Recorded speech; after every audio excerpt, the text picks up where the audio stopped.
Hey folks, Ray Bessette here from raybessette.com. I'm here with another topic. This one about fitness through science and not fiction. This subject or topic is about the purpose of exercise. Now, I see people in the gym working out so hard and so aggressively that it looks like they're going to die by the time they get to their car. You know, that's great for younger folks, but it's not really good for your body, number one, and it's really hard to recover from a killer workout where you can't move after. And usually people do full body workouts, so it's kind of hard to chain two workouts together in a row. So that recovery time is not there. And if your muscle can't recover or it's still sore for the next time that you work out, you're really overtraining. And once a muscle has been exhausted to the point where it hasn't rebuilt back up, then you're really defeating the purpose of exercise. There are really two types of exercise. There's really three. There's cardio, weight training, and then you've got a combination of both. Those are the ones that those are the three main. You've got other techniques of training. You've got classes and things like that. You know, and that's all fine and dandy. But you got to remember, you got to look at yourself in the mirror. You got to measure with your clothes. Is it working? If it's working, turn me off now. If it's not, listen in. Now, I'm going to favor weight training because I don't do any cardio whatsoever myself, and neither do my clients. Now, I'm not knocking cardio that it doesn't have its place. It will burn sugar, just sugar if you're at a certain body fat. If your body fat's over 20, 30% particularly, you're not burning fat for energy, you're burning sugar. You'll never get down to your fat sugar cells or your sugar storage or your fat storage for energy until you get rid of the sugar. Now, your body's preferred source of burning or energy is fat. Now, you can't get to fat unless you get rid of the sugar first. And most people are either, through our blood test, are either insulin resistant, pre-diabetic, or diabetic. So doing cardio really doesn't do much of anything as far as permanent fat loss. You'll lose some water. You'll think you're doing pretty well, but you'll give up. Most people do. I see it all the time. And then they come to me for the weight training. But anyway, let me talk a little bit about the physiology on what happens when you weight train. The purpose of exercise, getting back to the purpose, is to break down the muscle. And you're in a specific area. I usually go upper body one day and then lower body the next day and repeat that every other day. Or I can do 2 days in a row. One day lower body, one day upper body, and then take a day off and then repeat that. I never do two upper bodies or two full body workouts or lower body workouts in a row. You can't recover from it. And again, if you can't recover, you're just breaking down muscle that's already broken down. It's like if your goal was to kill a dog and you see a dead dog on the ground and you kill the dead dog, you're not really fulfilling your goal. The dog's already dead. Your muscles are already dead. So catch my drift there? So you really should specifically hit a muscle group, anabolize it or cut it down. It'll break down, and as you're breaking that muscle down and resting in between workouts, you're actually burning more calories than you normally would. And that's the whole purpose of exercise, is to exercise or burn calories when you're not working out. And when I say burning calories, I mean burning fat, because you'll start burning fat for energy rather than sugar once we clean up your sugar. It's called a Krebs cycle. Okay, and I'll go through that real briefly. I won't bore anybody. When you eat any kind of food, it's going to have sugar in it, especially today's food. I don't care if you say, you're sugar-free or whatever. There's going to be hidden sugars in food somewhere. I guarantee it, okay? And that's a whole new topic. That's a whole different topic. Anyway, so it goes into your stomach and absorbed through your intestines. And in that process, it turns into glucose. Now, the glucose that it gets absorbed in your blood signals the pancreas to secrete insulin, a hormone called insulin. Now, insulin is going to bound to that glucose molecule. It's going to go through your blood vessels. It's going to look for a muscle. We have more muscle than any other source of sugar to go to.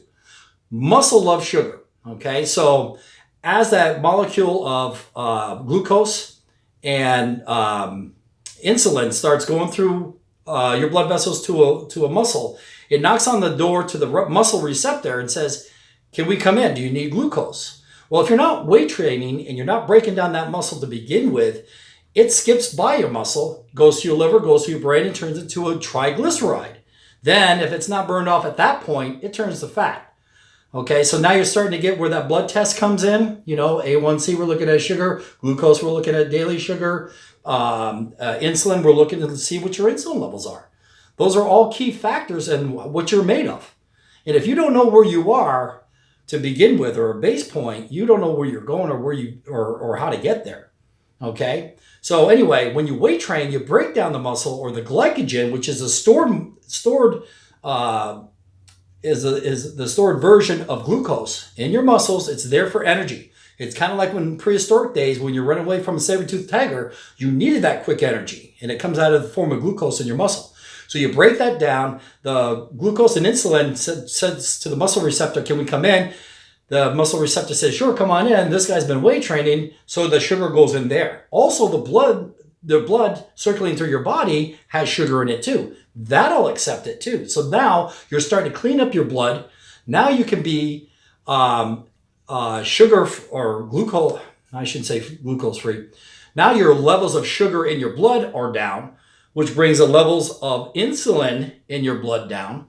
And incidentally, if you have high levels of insulin in your blood, which you should have that checked, remember my blood test I was talking about? You should have your insulin checked, because if you have high levels of insulin, no matter what you do, you can't burn fat for energy with high levels of insulin in your blood. It's physiologically impossible. Just went to a gym, another gym, a well-known one. It starts with some kind of planet. Anyway, I don't know why they had fitness on the end of it, but because everybody there was very overweight. In fact, the most people that were overweight were all doing cardio. Well, there you go. Go ahead and see if anybody in the cardio section are seeing any results. They all look the same to me from day one. Okay, and look at the people lifting the weights, how their bodies change. Look at bodybuilders. And again, we're not trying to make people into bodybuilders. We're trying to use the principles of how bodybuilders look and apply them to the way you want to look and to your personal goals. We tone it down a little bit. Anyway, so weight training is the best bang for your buck. Now, when you combine the weight training and you do a push-pull method, in other words, you do opposing muscles, okay, say it's a chest and back day. And the way I work it, I do upper body for beginners, upper body one day, like I mentioned earlier, and lower body the next day. So we do all upper body. So it'd be a pushing movement, be in chest, pulling movement, be in back, and then some kind of core or abdominal exercises. So it's kind of like a three-way method. And then we go back and do that set again, anywhere from 12 to 15 reps. And of course, it goes according to your athletic ability, your athletic condition, and what your goals are. But anyway, we start with that. The next day or the next training session is all legs. Then we do legs. If your abs are still sore, we're not going to do abs again, because again, if it breaks down your abdominals and your calves and any other, your biceps, they're all made of the same material. So if they're all made of the same material, they all break down the same way. Okay, so if they're sore, don't touch them. You can't you can't break them down any more than they're already broken down. Okay, so a lot of people make a mistake like that. They say, well, why aren't I seeing any changes? Well, again, you have to make a change to see a change, number one. Number two, you can't overtrain. And most people in the gym I see that aren't with me are overtraining, okay? And again, the purpose of exercise is to try to stimulate your muscles to burn calories when you're not exercising. There's 168 hours in a week, okay? Here's a good analogy. If you do the math thing, like nutritionists do the math thing, okay, and that doesn't really work because calories aren't all equal. But anyway, let's just use the calorie trick. And by the way, calories are just a measurement on how fast something burns. Diet Coke, is that good for you? Well, 0 calories, it burns quick. Must be good for you, right? Because it has aspartame in there. So something that says that 0 calories are going to have some other chemical that's going to slow down or stop another metabolic process in your body. So you're better off to just go with pure sugar. Okay? At least it's not chemical. All right? But you didn't hear that from me. You want to stay kind of away from the sugar or overabundance. But once you get your body fat down lower, then you can go ahead and start introducing some of those sugars back. Because again, muscle loves sugar. So anyway, you got 3,500 calories. A deficit of 3,500 calories is going to burn a pound of fat if you play the calorie game, calorie count, okay?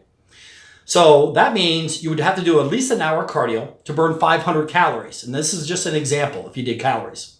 So you times that by 7 days a week. How many people work out 7 days a week? I sure don't. And I don't do cardio either. And my body fat is around 11, 12%. So, you know, I'm a good example. Do you really need cardio? But it's not all about me right now. So if you work out 7 days a week, an hour cardio a day will get you about 500 calories being deficit, or a deficit of 500 calories. 7 times 5 is 3,500. Okay, so that'd be 3,500, 500 times 7 days a week, 3,500 calories, you burn 1 pound of fat. Well, that's a whole lot of working out to do and a lot of time in the gym to burn 1 pound of fat. Okay, and that's if the calorie gain was even, but it's not. Okay, so it's kind of ridiculous to think that way. But if you do my method of working out three times a week, and I'm going to give an example, Monday, Wednesday, Friday.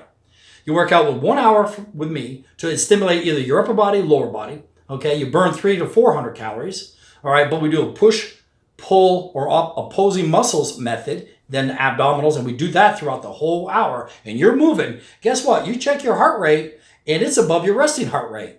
Well, if you look at the definition of cardio, it's your heart rate is higher than your resting heart rate. So bingo, you're doing cardio while you're weight training.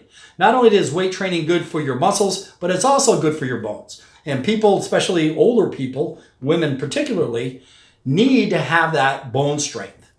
So anyway, to sum things all up, you know, cardio, again, we're not knocking cardio, it's fine. But if your goal is to permanently lose fat weight, cardio, you're going to be running like Forrest Gump from the East Coast to the West Coast. If you want to take the shorter way, combine some cardio in, but use weight training as your number one source of exercise. You can throw in a little bit of cardio on those days that you're too sore to lift weights.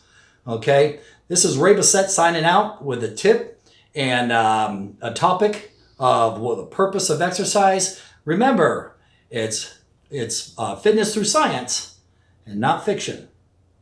Thank you.